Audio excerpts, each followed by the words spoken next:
Hello दोस्तों, good morning. आप देख रहे हैं बिहार जीके जीएस और एस्टेट पेपर 1 एंड 2। ठीक है, तो सभी का स्वागत है आज की क्लास में। और हमने पिछली क्लास में 105 नंबर क्वेश्चन देखा था। आज 106 नंबर के क्वेश्चन को सॉल्व करेंगे फ्रेंड।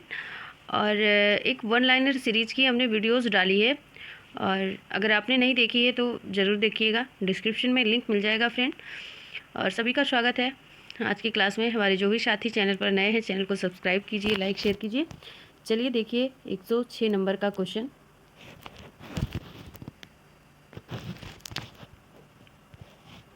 तो 106 नंबर का क्वेश्चन है फ्रेंड, कौन सा संगठन विदेश व्यापार का संवर्धन करता है? ECGC, MMTC या फिर STC या उपरोक्त सभी?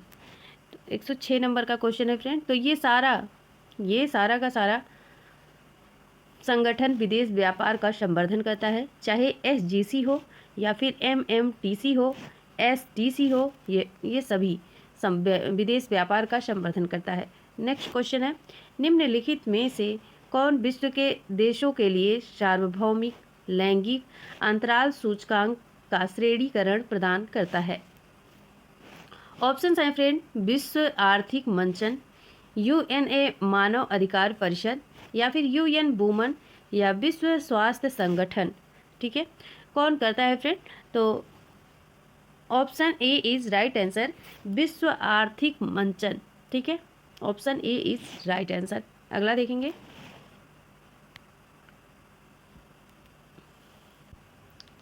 अगला क्वेश्चन है, निम्नलिखित में से कौन फोस्टरिंग इफेक्टिव एनर्जी ट्रांजिशन शीर्षक से रिपोर्ट जारी किया गया?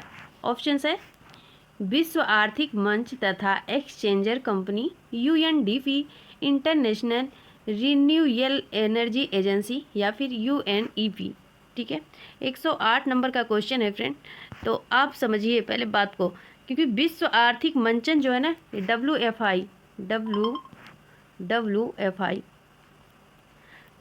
WFI एक्सचेंजर नामक कंपनी के सहयोग से फोस्टरिंग इफेक्टिव एनर्जी ट्रांजिशन 2023 के शीर्षक से जारी किया गया। ठीक है, 2023 के शीर्षक से जारी किया गया।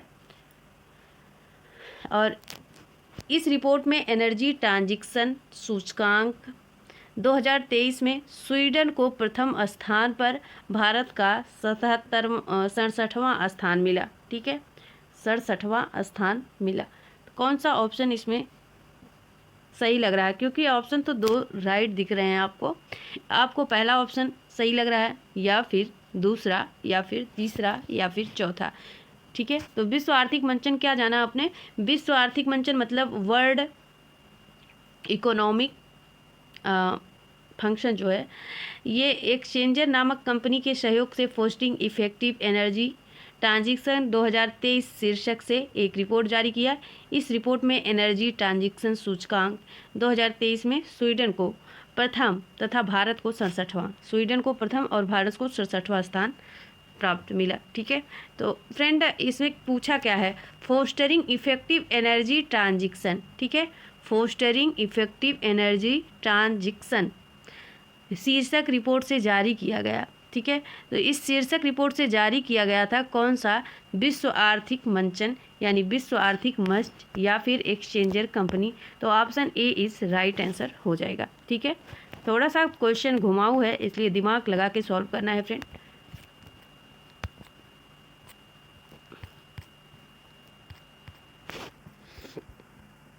चलिए अगला देखिए, 109 नंबर का क्वेश्चन, 109 नंबर का।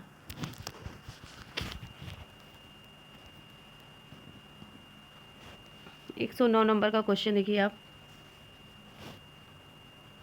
चलिए अगला क्वेश्चन देखिए, राष्ट्रीय उद्यमिता एवं लघु व्यवसाय विकास संस्थान स्थित है? नई दिल्ली में स्थित है, नोएडा में स्थित है, बेंगलुरु में स्थित है या फिर हैदराबाद में स्थित है? तो कहाँ स्थित है ये? तो ये फ्रेंड उत्तर प्रदेश के नोएडा में स्थित है। ठीक है, और यह संस्थान का काम क्या है? ये कौशल विकास एवं उद्यमता मंत्रालय भारत सरकार के अंतर्गत एक शीर्ष संस्था है, मतलब एक ऊंची या मुख्य संस्था है। ठीक है, और यह भारत सरकार द्वारा गठित यह संस्थान है जो सोसाइटी के पंजीकरण अधिनियम में वर्क करता है, काम करता है, चाहे वो सोसाइटी का हो या फिर जन्म का हो। ठीक है, तो option A B is right answer हो जाएगा। अगला देखिए, अगला क्वेश्चन, जनगणना 2011 के अनुसार निम्नलिखित में से किस भारतीय राज्य में महिला साक्षरता न्यूनतम थी? ठीक है, तो फ्रेंड 2011 के अनुसार निम्नलिखित में किस राज्य में महिला साक्षरता न्यूनतम थी? उत्तर प्रदेश में, राजस्थान में, केरल में या फिर आंध्र प्रदेश में। तो कम थी बताना है आपको। तो महिला की बात हुई और कम की बात हुई तो राजस्थान है फ्रेंड। ठीक है, कम है लेकिन अभी तो राजस्थान शीर्ष पर है, आपका प्रेजेंटिंग में शीर्ष पर है। तो option B is right answer है। उस टाइम थी कितना 2011 के अनुसार? तो फ्रेंड 51% थी। ठीक है, 51% थी। आगे चलते हैं, अगले क्वेश्चन को देखते हैं। एक ही कब्र से 3 मानव कंकाल निकले थे, सराय नाहर से, दमदमा से, मंदहा से या फिर लंगनाज से।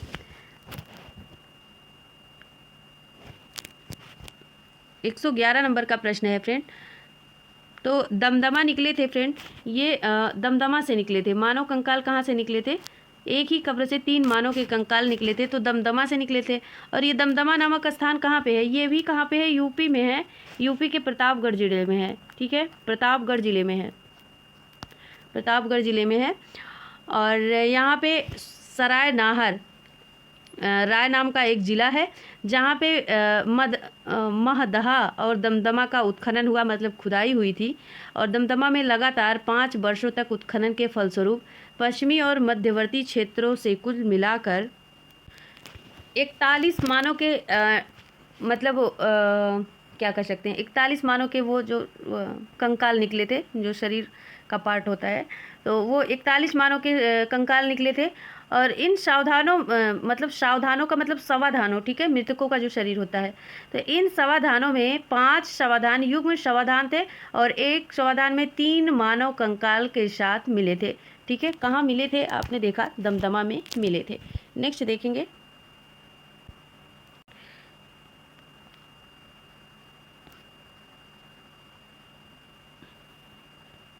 अगला क्वेश्चन है फ्रेंड, और आपको सम्मिलित करना है। अगर आपको मज़ा आ रहा हो पढ़ने में तो please like share and subscribe नहीं रुकना चाहिए।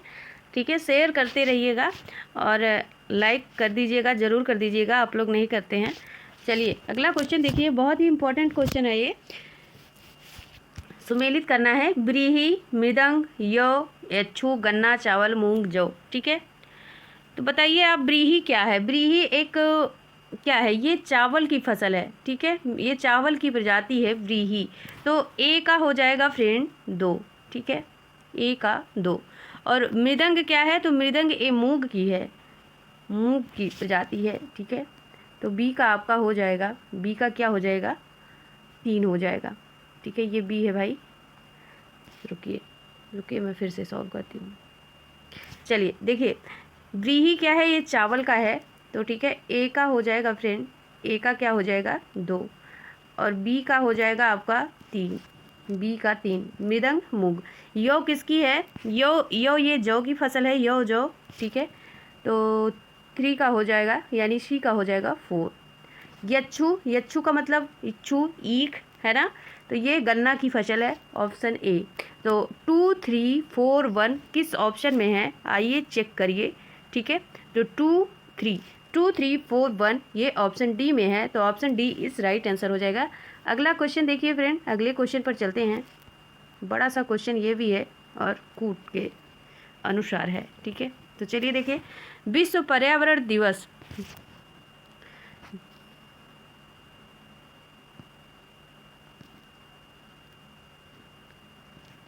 चलिए देखिए, विश्व पर्यावरण दिवस 2023 के संदर्भ में निम्नलिखित कथनों पर विचार कीजिए।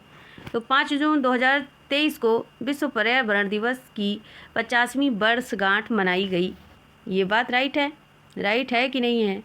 है भाई, ये विचारित बात है। इस वर्ष विश्व पर्यावरण दिवस की थीम प्लास्टिक प्रदूषण की समाधान थी। तो ये नहीं थी फ्रेंड कि थी, तो बिल्कुल थी, ये भी बात राइट है, प्लास्टिक प्रदूषण समाधान थी। और अगली क्या बातें हैं? इस वर्ष विश्व पर्यावरण दिवस की मेज़बानी स्पेन ने की थी। तो यही बात कुछ सही नहीं लग रही है, क्योंकि स्पेन ने नहीं की थी तो फिर किसने की थी फ्रेंड? नीदरलैंड ने की थी। नीदरलैंड ने मेज़बानी की थी। ठीक है, तो आपका 1 और 2 किस ऑप्शन में है? ऑप्शन ए इस राइट आंसर है। ठीक है, देखिए पढ़ते पढ़ते ही पहली बार ही सॉल्व हो गया क्वेश्चन। तो 5 जून 2023 को विश्व पर्यावरण दिवस की 50वीं वर्षगांठ मनाई गई, एकदम करेक्ट है। और इस वर्ष विश्व पर्यावरण दिवस की थीम प्लास्टिक प्रदूषण समाधान थी। ठीक है, ओके। और इस वर्ष ही यानी 2023 में ही 5 जून को पर्यावरण दिवस की मेज़बानी नीदरलैंड ने की थी, ना कि स्पेन ने। ओके, नेक्स्ट देखेंगे। नेक्स्ट देखिए, ये भी आपके मतलब का ही है, असर्शन रीजन का क्वेश्चन। नीचे दिए गए जिनमें से एक कथन ए और दूसरे कथन कारण आर कहा गया है, तो बताइए कथन और कारण में कौन सा करेक्ट है। ठीक है,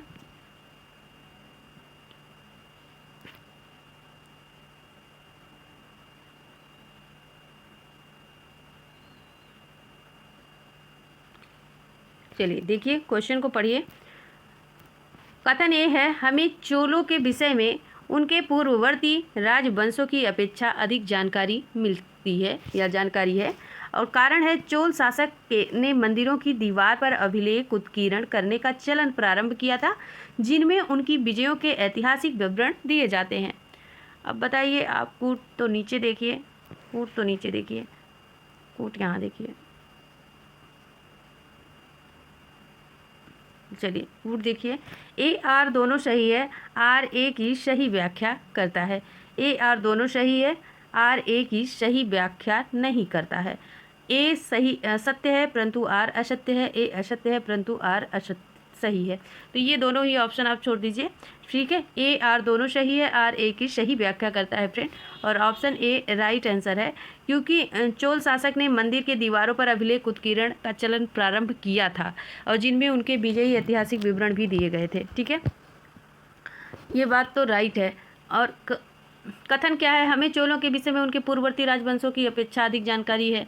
बिल्कुल भाई है, तो ए और आर दोनों सही है। ए और आर ऑप्शन ए में ही है, ऑप्शन ए आपका करेक्ट हो जाएगा। अगला क्वेश्चन देखिए, और ये भी वेरी वेरी इंपॉर्टेंट क्वेश्चन है फ्रेंड। ठीक है, चांदी का सिक्का इनमें से किसने शुरू किया था? अकबर ने, शेरशाह ने, अलाउद्दीन खिलजी ने, या फिर बख्तियार खिलजी ने? तो चांदी का सिक्का किसने शुरू किया था फ्रेंड? तो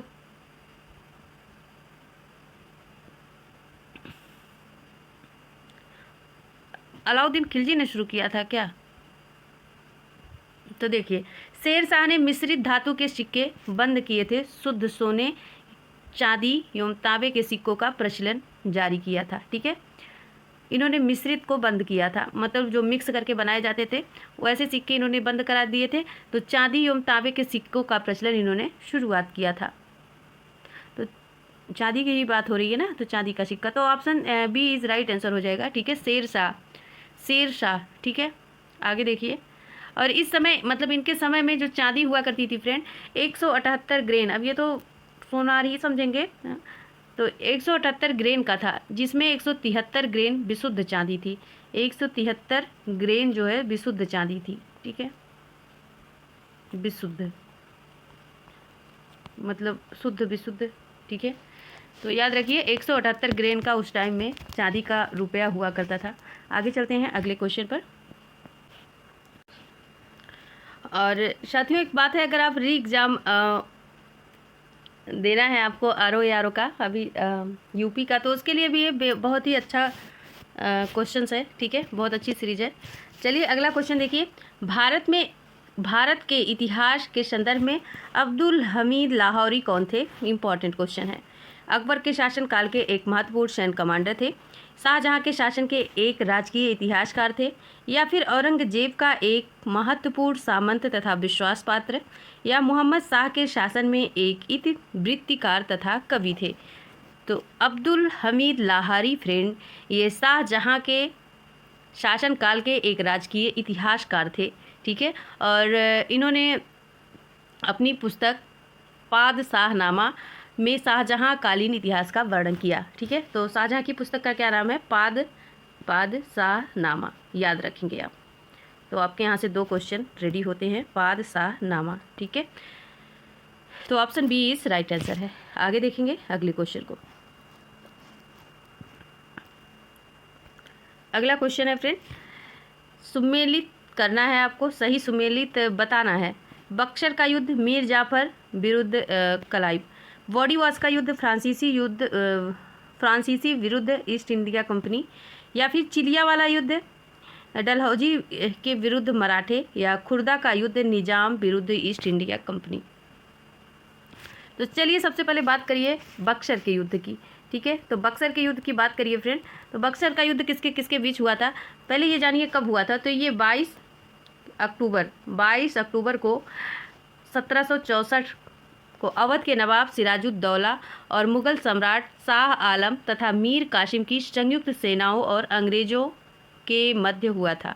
इतने लोगों के मध्य हुआ। एक तो अवध के नवाब थे सिराजुद्दौला, दूसरे थे मुगल सम्राट शाह आलम, तीसरे मीर कासिम, चौथे अंग्रेज। तो 4 लोगों के बीच में ये बक्सर का युद्ध हुआ था फ्रेंड। ठीक है, और बॉडी वॉश का युद्ध किसके किसके बीच हुआ था, चलिए बताइए। अगला क्वेश्चन, अगला पॉइंट।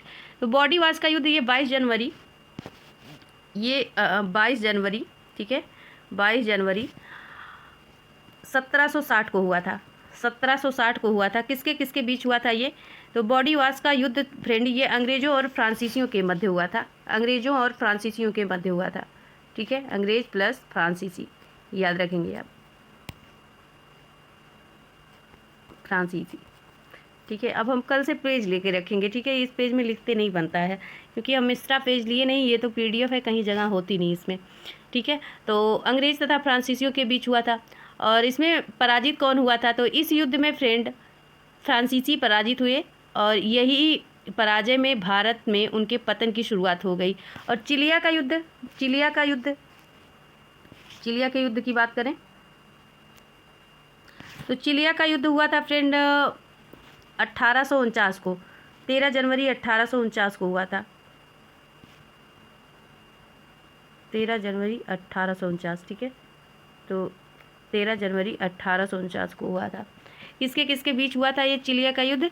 तो ये युद्ध अंग्रेजी सेना और लॉर्ड गफ ने किया था। ठीक है, सिंह सेना के शेर सिंह के नेतृत्व में लड़ी गई और यह युद्ध अनिर्णित समाप्ति किया। तो फ्रेंड इसमें और खुर्दा का युद्ध किसके किसके बीच हुआ था? तो खुर्दा का 1795 में हुआ था। खुर्दा का 1795 में हुआ था। ये निजाम के विरुद्ध मराठों द्वारा लड़ा गया था। निजाम के विरुद्ध मराठों द्वारा, ना कि ईस्ट इंडिया कंपनी द्वारा। तो ये भी इनकरेक्ट हो गया। चिलिया का युद्ध देखा, डलहौजी युद्ध, डलहौजी का कहीं नाम नहीं है क्योंकि चिलिया का युद्ध जो था वो किसके बीच लड़ा गया था? तो ये अंग्रेजी सेना और लॉर्ड गल्फ थे। ठीक है, बॉडी वॉश का युद्ध आपने देखा, फ्रांसीसी विरुद्ध ईस्ट इंडिया कंपनी। तो ऐसा नहीं था। बॉडी वॉश का युद्ध किसके किसके बीच हुआ था? तो अंग्रेजों और फ्रांसीसियों के बीच हुआ था। ईस्ट इंडिया कंपनी दे दिया तो ये भी गलत हो गया। बक्सर का युद्ध मीर जाफर और विरुद्ध क्लाइव, तो ये सही है आपका। ठीक है, तो ये आपका सही है। ये कैसे सही होगा?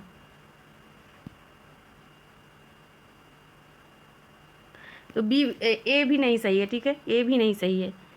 बॉडी वॉश सही होगा, बॉडी वॉश सही होगा क्योंकि बक्सर का युद्ध तो 4 लोगों के बीच में हुआ था ना, केवल इसमें मीर जाफर, क्लाइव नहीं थे। तो बॉडी वॉश का युद्ध किसके किसके बीच हुआ था फ्रेंड? तो एक सेकेंड, कहाँ पहुँचे?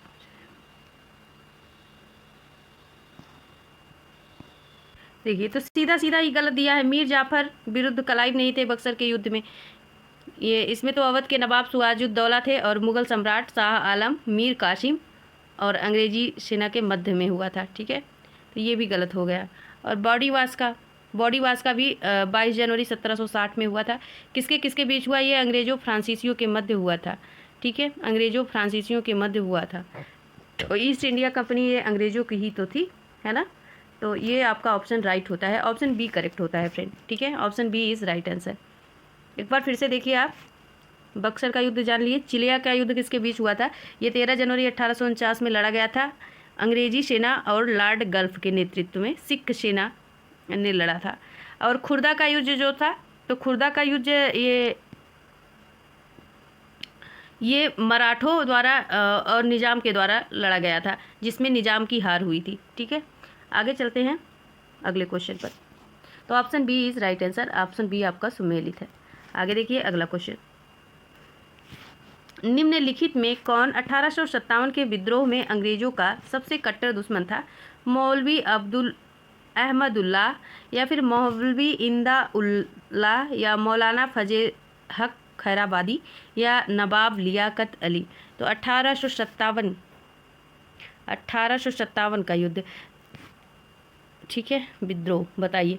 तो 1857 का जो विद्रोह था फ्रेंड, इसमें मौलवी अहमदुल्लाह शाह ने फैजाबाद से 1857 में अपना योगदान दिया था। ठीक है, और ये अंग्रेज़ों के कट्टर दुश्मन भी थे और तमिलनाडु में अकाट के रहने वाले थे, पर वह फैजाबाद में आकर बस गए थे। समझ गए? तो option A is correct answer. इन्होंने अपना योगदान दिया था 1857 के युद्ध में, मौलवी Ahmadullah Shah. Option A correct answer. अगला क्वेश्चन देखिए।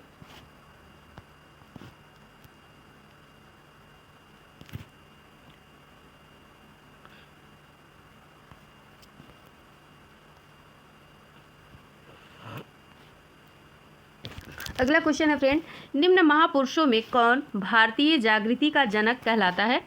विवेकानंद, राजा राम मोहन राय, रविन्द्रनाथ टैगोर, या फिर दयानंद सरस्वती। तो भारतीय जागृति, या फिर आपको ऑप्शन में दे देगा पुनर्जागरण। ठीक है, या फिर आपको दे देगा साथियों पुनर्जागरण, जागृति या फिर पुनर्जागरण, याद रखेंगे। तो फ्रेंड भारतीय जागृति के जनक या पुनर्जागरण के जनक या पिता कौन है? तो राजा राम मोहन राय थे। और इन्होंने किया क्या था? इन्होंने भारतीय राष्ट्रवाद का पैगंबर, अतीत भविष्य के मध्य सेतु, भारतीय राष्ट्रवाद का जनक कहा जाता है, और आधुनिक भारत के पिता थे ये, प्रथम आधुनिक पुरुष और युग दूत भी इन्हें कहा जाता है। ठीक है, इतनी सारी उपाधियों से इन्हें सम्मानित किया जाता है। एक तो पुनर्जागरण देखा, दूसरे भारतीय जागृति देख लिया, तीसरे भारतीय राष्ट्रवाद का पैगंबर भी कहा जाता है, अतीत भविष्य के मध्य सेतु भी कहलाते हैं ये, राष्ट्रवाद का जनक भी कहा जाता है, और आधुनिक भारत के पिता, आधुनिक पुरुष, युग दूत भी कहा जाता है। तो इम्पोर्टेंट क्वेश्चन है friend, option B is right answer. अगला देखिए।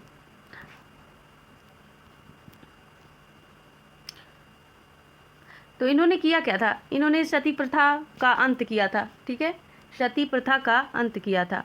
आगे देखिए अगला क्वेश्चन।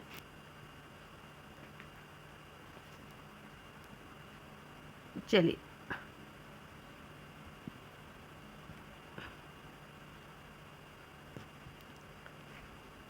अगला क्वेश्चन है, स्वदेशी आंदोलन के संबंध में निम्न में से कौन सा कथन सही नहीं है?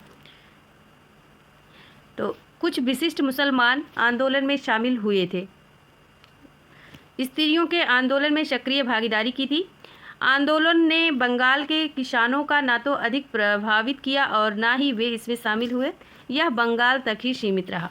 ठीक है, तो फ्रेंड स्वदेशी आंदोलन जो रहा ये केवल बंगाल तक ही सीमित नहीं रहा, तो इस कारण तो आपका डी तो ऐसे ही निकल जाता है। ठीक है, तो यही आपका सही है, इसमें सही नहीं पूछा गया, बाकी सारे ऑप्शन करेक्ट है। कुछ इसमें विशिष्ट आंदोलन में मुसलमान भी थे, कुछ विशिष्ट मुसलमान भी शामिल हुए थे, स्त्रियों ने भी सक्रिय भागीदारी निभाई थी, आंदोलन बंगाल के किसानों को ना तो अधिक प्रभावित ही किया और ना ही इसमें अधिक मात्रा में वे शामिल ही हुए। ठीक है, तो ये भी बात राइट है,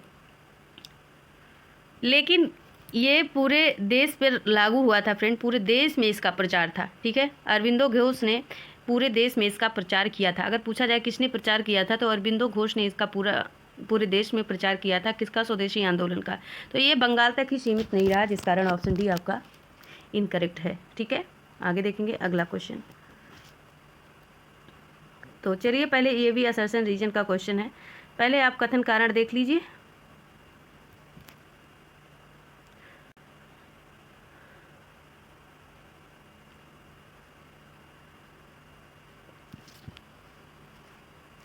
तो लॉर्ड लिनलिथिगो ने 1942 के अगस्त आंदोलन सिपाही विद्रोह के बाद सर्वाधिक गंभीर विद्रोह कहा था। कारण है फ्रेंड, कुछ क्षेत्रों में किसान व्यापक जन आंदोलन में उठ खड़े हुए थे और कूट है ए आर दोनों सही है या आर ए की सही व्याख्या है, या फिर आर ए दोनों सही है परंतु आर ए की सही व्याख्या नहीं है। ऑप्शन आप देख लीजिए, ठीक है। तो फ्रेंड ये दोनों बातें सही है, ए आर दोनों सही है, आर ए की सही व्याख्या करता है, ठीक है। क्योंकि लॉर्ड लिनलिथिगो 1942 के बाद 1942 के अगस्त आंदोलन को सिपाही विद्रोह के बाद सर्वाधिक गंभीर विद्रोह कहा था। यहाँ से आपके 2 क्वेश्चन बन रहे हैं, 2-3, ठीक है। लेकिन कुछ क्षेत्रों में किसान व्यापक जन आंदोलन में उठ खड़े हुए थे। तो दोनों बात राइट है, ऑप्शन पहला ही आपका करेक्ट होगा। अगले क्वेश्चन पर चलते हैं। अगला क्वेश्चन देखिए फ्रेंड, किस पहले अध्यक्ष ने औपचारिक विग त्याग कर गांधी टोपी पहनकर सदन की सदस्यता की थी, ठीक है, या अध्यक्षता की थी। किस पहले अध्यक्ष ने औपचारिक विग त्याग कर गांधी टोपी पहनकर सदन की अध्यक्षता की थी। तो ऑप्शन है फ्रेंड सत्यनारायण सिन्हा, डॉक्टर राजेंद्र प्रसाद, जीवी मावलंकर या फिर संजीव रेड्डी।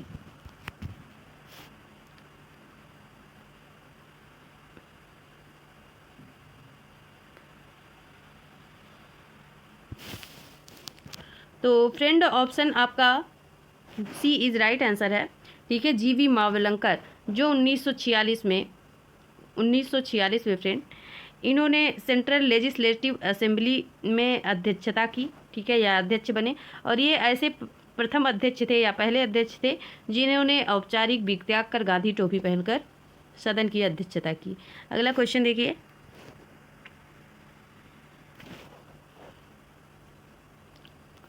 एक 123 नंबर का क्वेश्चन है। नवाब सुआउद्दौला की बेगम प्रसिद्ध मकबरा बहु बेगम का मकबरा निम्नलिखित में से किस स्थान पर अवस्थित है, ठीक है। तो नवाब सुआउद्दौला बेगम, रानी बेगम, उन मातुज जोहरा बानो उर्फ बहु बेगम, ठीक है। तो इन्हें क्या कहते हैं, बहु बेगम को क्या कहते हैं, बहु बेगम को उन मातुज जोहरा बानो भी कहा जाता है, ठीक है। और इनका मकबरा फ्रेंड कहाँ पर है, आजमगढ़ में है, लखनऊ में है, प्रयागराज में है या फिर फैजाबाद में है। तो फ्रेंड इम्पॉर्टेंट क्वेश्चन है, ये फैजाबाद में है, option D is right answer है, ठीक है। और इसको नवाब सुआउद्दौला ने अपनी प्रिय बेगम की स्मृति में बनवाया था, ठीक है। आगे चलिए अगले क्वेश्चन को देखते हैं।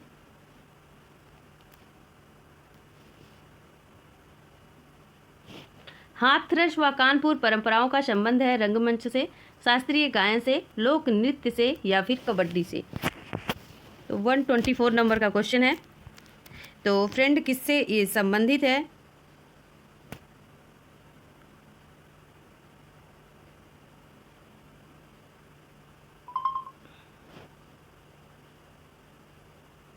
तो फ्रेंड ये लोक नृत्य से संबंधित है, ठीक है, लोक नृत्य से संबंधित है। तो ऑप्शन सी इज आपका राइट आंसर हो जाएगा। आगे चलते हैं अगले क्वेश्चन पर। उत्तर प्रदेश में बायोटेक पार्क स्थित है वाराणसी, प्रयागराज, लखनऊ या फिर कानपुर। तो उत्तर प्रदेश में बायोटेक पार्क फ्रेंड लखनऊ में स्थित है, option C is right answer. Next देखिए,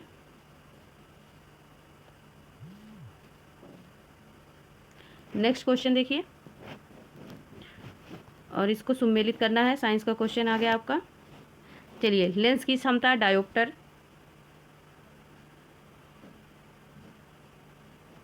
दाब या दबाव पास्कल, रेडियो एक्टिव पदार्थ क्यूरी, उष्मा जूल, ठीक है।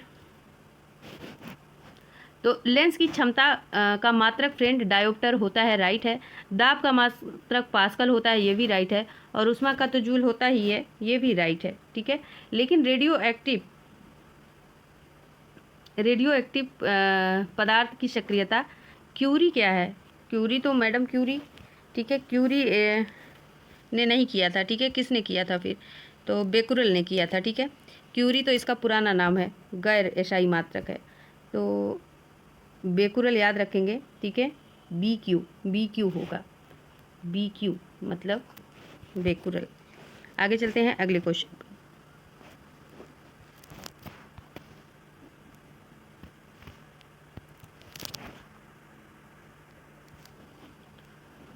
अगला क्वेश्चन है, किस बल्लेबाज द्वारा क्रिकेट की गेंद को मारने पर गेंद समतल जमीन पर लुढ़कती है? कुछ देर लुढ़कने के पश्चात गेंद रुक जाती है। गेंद रुकने के लिए धीमी होती है क्योंकि बल्लेबाज ने गेंद को पर्याप्त प्रयास से हिट नहीं किया। बेग गेंद पर लगाए गए बल के समानुपाती है। गेंद पर गति की दिशा के विपरीत एक बल कार्य कर रहा है। गेंद पर कोई असंतुलित बल कार्य नहीं, अतः गेंद विरामा अवस्था में आने के लिए प्रयासरत है।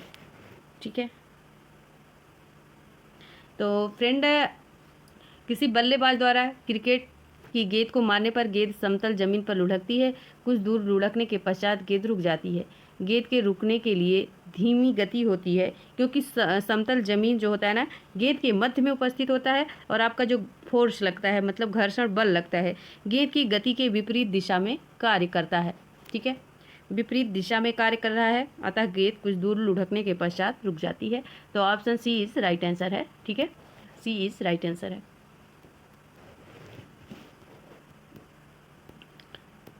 तो चलिए पहले प्रश्न देख लीजिए, फिर आपको दिखिएगा। तंतु प्रकाशीय पूर्ण आंतरिक प्रवर्तन सिद्धांत पर आधारित है। प्रकाशिक तंतु संचार तंत्र में ऊर्जा उपभोग अत्यधिक कम होता है। ये प्रकाशिक तंतु संचार रेडियो आवृत्ति अवरोधक से मुक्त है। या भारत में प्रकाशिक तंतु के निर्माण में रिलायंस उद्योग समूह सन्नद्ध है।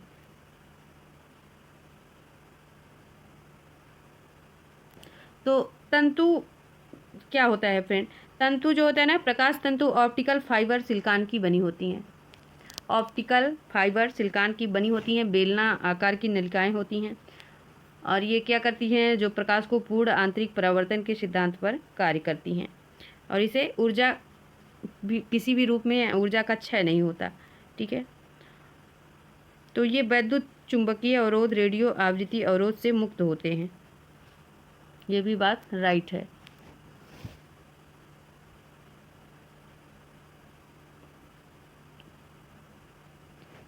तो अगला देखिए, अगला क्या है? प्रकाश तंतु संचार रेडियो अवरोध से मुक्त होता है। चौथा देखिए, भारत में प्रकाश तंतु के निर्माण में रिलायंस उद्योग समूह सन्नद्ध है।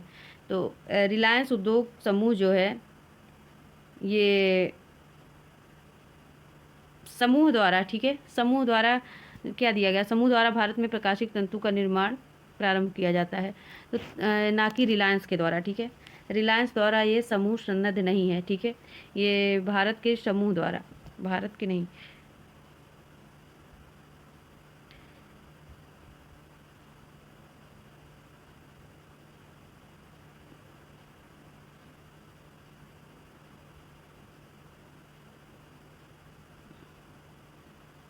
ठीक है, तो ये स्टरलाइट कंपनी द्वारा, ठीक है, स्टरलाइट कंपनी द्वारा ये भारत के प्रकाशिक तंतुओं का निर्माण होता है, ना कि रिलायंस उद्योग समूह द्वारा सन्नद्ध होता है। तो ये आपका नहीं होगा। तो 4 जिस जिस ऑप्शन में है आप काट दीजिएगा। तो ऑप्शन बची कौन सा रहा है आपका? 1, option A is right answer.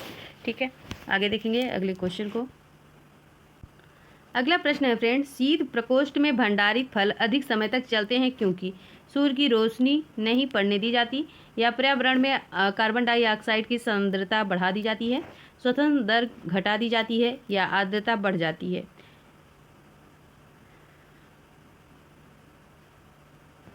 तो फ्रेंड, इसमें क्या होता है ना, जो शीत प्रकोष्ठ में भंडारित फल होते हैं, या आप जो भी अपने घर में स्टोरेज करते हैं फल को, उसमें क्या होता है, श्वसन दर की परिस्थितियों में फल को अधिक समय तक संरक्षित किया जाता है क्योंकि कम ऑक्सीजन और कम श्वसन दर होता है।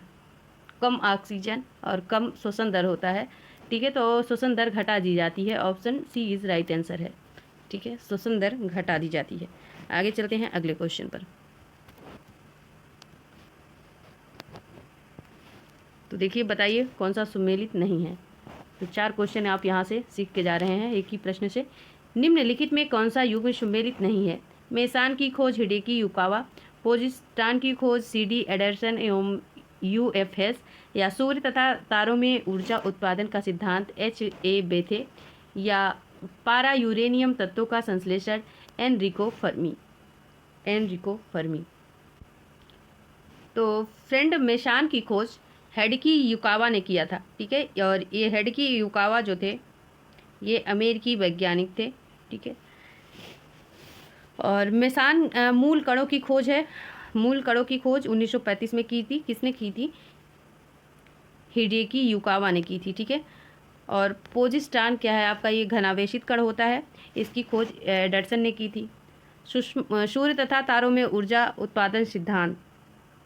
सूर्य तथा तारों में ऊर्जा तारा का ये सिद्धांत किसने दिया था फ्रेंड? ये H.H. बेथे ने दिया था, ठीक है। H.H. बेथे ने दिया था। ये भी अमेरिकी वैज्ञानिक थे, ठीक है। और इन्होंने ब्रह्मांड के अन्य तारों को ऊर्जा का स्रोत होने वाला नाभिकीय संलयन भी बताया था। तो ये भी बात राइट है। लेकिन पारा यूरेनियम तत्वों का संश्लेषण एनरिकी फर्मी ने नहीं किया था। एनरिकी फर्मी ने नहीं किया था, तो फिर किसने किया था? G.T. सीवोर्ग ने किया था। G.T. सीवोर्ग ने किया था। ओके, तो option D is right answer. एक बार फिर से देखिए क्वेश्चन को। मेसान की खोज हिडेकी युकावा ने किया था। मेसान मतलब मूल कणों की खोज। और पोजिस्टान की खोज किसने किया? तो C.D. एडरसन ने किया था। और सूर्य तथा तारों में ऊर्जा उत्पादन की खोज H. बेथे ने किया था। और अमेरिकी वैज्ञानिक थे, इन्होंने ही बताया था नाभिकीय संलयन, ये जाना आपने। और पारा यूरेनियम तत्वों का संश्लेषण एनरिकी फर्मी ने नहीं बल्कि G.T. सीवोर्ग ने किया था, ठीक है। तो option D is correct answer. आगे चलिए।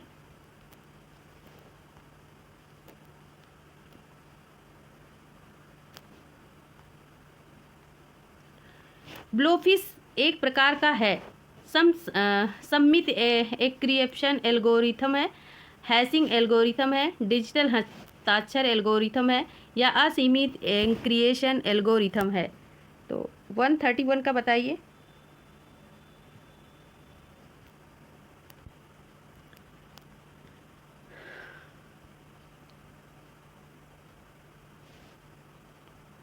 तो फ्रेंड ऑप्शन ए इज आपका करेक्ट होगा, ठीक है।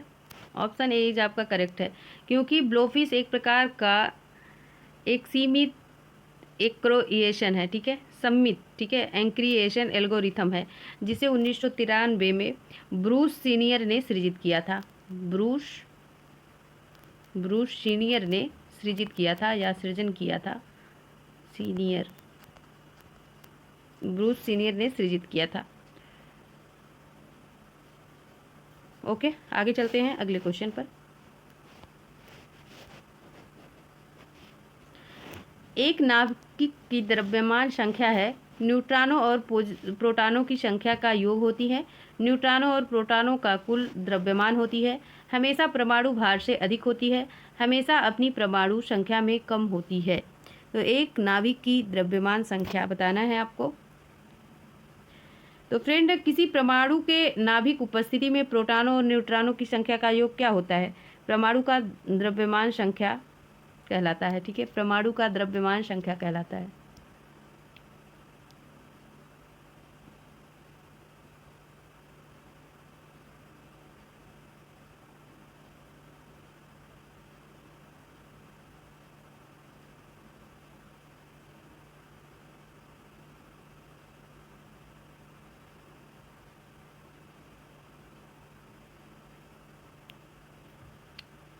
तो इसका आंसर क्या होगा?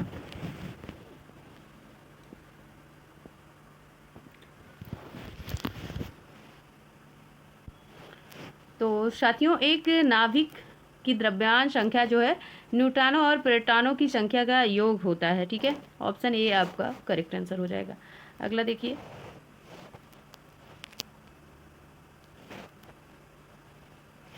जल किसी अन्य द्रव की अपेक्षा अधिक पदार्थों को घोल सकता है, क्योंकि इसकी प्रकृति ध्रुवीय होती है।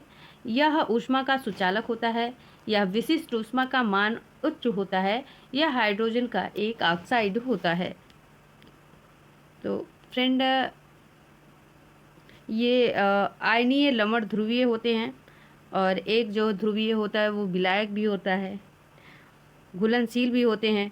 पानी एक ध्रुवीय विलायक है, आप जानते हैं कि नहीं? तो पानी एक ध्रुवीय विलायक है।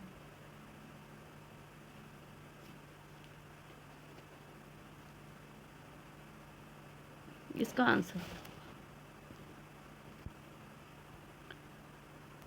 तो फ्रेंड अधिक पदार्थों को घोल सकता है क्योंकि इसकी विशिष्ट ऊष्मा का मान उच्च होता है। ठीक है, option C is right answer. और जल ध्रुवीय विलायक होता है। ओके, इसको भी याद रखिएगा अगर मान लीजिए आपसे पूछा गया जल अध्रुवीय है या फिर ध्रुवीय है। अगला देखिए 134 नंबर का क्वेश्चन है, डायनामाइट के निर्माण में प्रयुक्त होने वाला रसायन है। तो ग्लाइसेराल है, ग्लाइसेराल ट्राई एसीटेट है, ग्लाइसेराल ट्राई नाइट्रेट है, ग्लाइसेराल ट्राई आयोडेट है। तो 134 नंबर का क्वेश्चन है। तो friend option C is right answer. Dynamite के निर्माण में प्रयुक्त होने वाला केमिकल जो है ग्लाइसेराल ट्राई नाइट्रेट है। नेक्स्ट देखिए, पैलियो वनस्पति के अंतर्गत अध्ययन करते हैं जंतु जीवाश्म का, शैवाल का, फफूंदी का या इनमें से कोई नहीं। तो फ्रेंड इनमें से किसी का अध्ययन नहीं करते हैं। पैलियो वनस्पति के अंतर्गत इनमें से किसी का अध्ययन नहीं करते। अच्छा, इनमें से किसी का नहीं करते तो पैलियो से आप पौधे समझिए, पा से पैलियो, पा से पौधे, यानी इसमें पादप जीवाश्मों का अध्ययन करते हैं। ठीक है, इसमें पैलियो वनस्पति, पैलियो बॉटनी के अंतर्गत पादप जीवाश्मों का अध्ययन करते हैं। ठीक है, तो ये इसमें इस अध्ययन होता है जैसे जो कुछ लाखों वर्षों पूर्व बर्फ, मिट्टी इत्यादि नीचे दबे हैं, प्राकृतिक घटना के कारण कुछ भी हुआ हो, कोई आपदा आई हो जिसके कारण वो चट्टानों के नीचे दब गए हों। ठीक है, तो इसका अध्ययन किया जाता है। तो option D is right answer हो जाएगा। आगे देखिए अगला क्वेश्चन,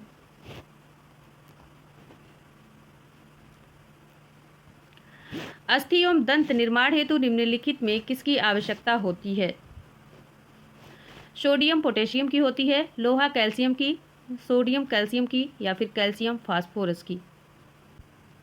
तो फ्रेंड आपका अस्थि मतलब आपके बोन्स, हड्डी और दांत के निर्माण के लिए क्या जरूरी होता है? कैल्शियम और फास्फोरस।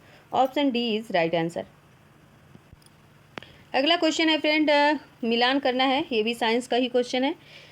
तो विटामिन B1 साइकोग्लोबुलामिन, vitamin B2 calciferol, vitamin B6 riboflavin, vitamin B12 thiamine. अच्छा, ये विटामिन से जुड़ा एक सीरीज लेके आएंगे हम कल आपके लिए। ठीक है, उस पर ओनली विटामिन होगा, भले वो वन लाइनर क्वेश्चन होंगे फ्रेंड, ज़रूर देखिएगा आप लोग। ठीक है, क्योंकि विटामिन से और ये जो रोग वाले होते हैं तो इनको तो आप सॉल्व ही कर लीजिएगा, क्योंकि यहाँ से एक दो क्वेश्चन एक एक टॉपिक से आते ही हैं, दो क्वेश्चन तो आते ही हैं। ठीक है, तो चलिए देखिए विटामिन B1, तो विटामिन B1 का हो जाएगा थायमीन 1 का 4। ठीक है, 1 का 4 हो जाएगा। विटामिन B2, तो विटामिन B2 का क्या नाम है? राइबोफ्लेविन, राइबोफ्लेविन फिर हो जाएगा आपका 3 हो जाएगा। विटामिन B6, तो विटामिन B6 हो जाएगा फ्रेंड 12। ठीक है, पायरॉक्सिन, ठीक है, पायरॉक्सिन। अच्छा, ये थायमिन है, ये थायमिन है, एक सेकंड, ये थायमिन है, नहीं तो तभी तो हम सोचे पायरॉक्सिन पे कैसे। तो ये थायमिन है। ठीक है, विटामिन B1 थायमिन है, और विटामिन B6 जो है ये पायरॉक्सिन है, पायराइडॉक्सिन, क्या बोलते हैं, पायरिडॉक्सिन। ठीक, और विटामिन 12 क्या है? तो ये विटामिन 12 साइनोकोलाम्बिन है, साइनोकोलाम्बिन है। ठीक है, तो डी का 5 हो जाएगा, सी का 5 हो जाएगा और डी का 1 हो जाएगा। तो 4351, 4351 किस ऑप्शन में है? देखिए आइए, 4351 ऑप्शन बी में है। ठीक है, एक बार फिर से चेक कर लीजिए इसको। Vitamin B1 thiamine, vitamin B2, तो विटामिन B2 का नाम क्या है? ये राइबोफ्लेविन है। Vitamin B6 pyridoxine, vitamin B12 cobalamin. ठीक है, कोबालमिन, याद कर लीजिएगा। आगे चलते हैं अगले क्वेश्चन पर। अगला क्वेश्चन है, पौधों द्वारा ली गई विकिरण ऊर्जा निम्न परिणाम देती है: जल का प्रकाश अपघटन, क्लोरोफिल का ऑक्सीकरण, ऑक्सीजन का अपचयन या कार्बन डाइऑक्साइड का ऑक्सीकरण। तो 138 नंबर का क्वेश्चन है फ्रेंड। ठीक है, बताइए। तो पौधों द्वारा जो ली गई विकिरण ऊर्जा होती है फ्रेंड, ये जल का इसका परिणाम जल होता है। ठीक, जल होता है, जिससे जल का सूत्र क्या है? H2O है। जिसमें जल के अणु टूटकर हाइड्रोजन ऑक्सीजन गैस बनाते हैं, और इसमें H2 आयन इलेक्ट्रॉन वाहक का कार्य करता है। तो इसका आंसर क्या हो जाएगा? ऑप्शन ए नहीं। अपघटन, हाँ बिल्कुल सही है, अपघटन से मुझे लगा नहीं होगा। तो जल का प्रकाश अपघटन, ठीक है, option A is right answer. चलिए अगला क्वेश्चन देखिए फ्रेंड, 139 क्वेश्चन देखिए। निम्नलिखित वर्गों में कौन सा वर्ग सही है? ठीक है, निम्नलिखित वर्गों में कौन सा वर्ग सही है? तो देखिए सही है कि नहीं सही है? सुमेलन सही है, ठीक है, सुमेलित करना है, सुमेलन सही है। तो देखिए डिप्थीरिया, न्यूमोनिया, कुष्ठ, एड्स, सिफिलिस, सुजाक, वर्णांधता, हीमोफीलिया और दात्र कोशिका अरक्तता, पोलियो, जापानी मस्तिष्क शोथ और प्लेग। तो देखिए डिप्थीरिया, न्यूमोनिया तथा कुष्ठ रोग जो होते हैं ये क्या होते हैं? ये जीवाणुजन्य होते हैं, ठीक है, क्या होते हैं? जीवाणुजन्य रोग होते हैं। तो यही तो सुमेलित नहीं है, तो ये जीवाणुजन्य होते हैं, ना कि लिंग ना कि लिंग संलग्न। और एड्स, सिफिलिस और सुजाक, एड्स, सिफिलिस, सुजाक ये विषाणुजन्य होते हैं, तो ये भी गलत है। अच्छा सही सुमेलित पूछा है, तभी दिमाग तो उल्टा हो गया है, ठीक है। तो ये भी जो है फ्रेंड क्या है? विषाणुजन्य है, ना कि जीवाणुजन्य है। वर्णांधता, हीमोफीलिया, दात्र कोशिका अरक्तता, ये क्या होते हैं? ये आनुवांशिक होते हैं, ये आनुवांशिक होते हैं, ठीक है, ये तो राइट है। पोलियो, जापानी बी, मस्तिष्क शोथ और प्लेग ये विषाणुजन्य नहीं होते हैं, ये भी जीवाणुजन्य होते हैं, ठीक है। तो ये भी जीवाणुजन्य होते हैं। तो ये कौन सा ऑप्शन करेक्ट हो रहा है? ऑप्शन सी, ठीक है। वर्णांधता, हीमोफीलिया और दात्र कोशिका रक्त अरक्तता ये आनुवांशिक होते हैं, ठीक है। तो डिप्थीरिया, न्यूमोनिया और कुष्ठ रोग ये जीवाणुजन्य होते हैं, ना कि लिंग सहल। और ये एड्स, सिफिलिस और सुजाक जीवाणुजन्य नहीं, ये विषाणुजन्य होते हैं। पोलियो, जापानी बी, मस्तिष्क शोथ और प्लेग ये विषाणुजन्य नहीं, ये भी जीवाणुजन्य होते हैं, ठीक है। आगे चलते हैं अगले क्वेश्चन पर। चलिए कूट आप बाद में देखिएगा, वैज्ञानिक नाम है और कार्य क्षेत्र है, बहुत ही इम्पोर्टेंट क्वेश्चन है ये भी। तो बीरबल साहनी, हरित क्रांति, केसी मेहता, भूण विज्ञान, पी माहेश्वरी, जीवाश्म वनस्पति विज्ञान, MS स्वामीनाथन ये रोग और पादप विज्ञान। तो देखिए बीरबल साहनी क्या थे? ये जीवाश्म वनस्पति विज्ञान के कार्य क्षेत्र में थे, ठीक है, तो ए का 3 हो जाएगा। और केसी मेहता ये पादप रोग विज्ञान से थे, ठीक है, पौधों में जो रोग होते हैं। और पी माहेश्वरी ये भूण विज्ञान से थी फ्रेंड, ठीक है। और MS स्वामीनाथन ये तो याद ही होगा आपको, हरित क्रांति से थे, ठीक है। तो बीरबल साहनी 1 का 2 हो गया, बी का 4 हो गया, और सी का 2 हो गया, और डी का 1 हो गया, ठीक है। 3 4 2 1 जिस ऑप्शन में है फ्रेंड वही ऑप्शन आपका करेक्ट है। तो 3 4 2 1 ऑप्शन बी में है, option B is right answer है। और आज यहीं तक फ्रेंड, आई होप आपको अच्छा लगा होगा, क्लास आनंद आया होगा। तो नेक्स्ट आप 1 लाइनर्स के लिए तैयार रहिए, ठीक है। और एक क्लास तो हमने ली भी है, आप देखिएगा, एंजॉय कीजिएगा, अपने मित्रों तक शेयर कीजिएगा, चैनल को सब्सक्राइब कीजिएगा। Thank you.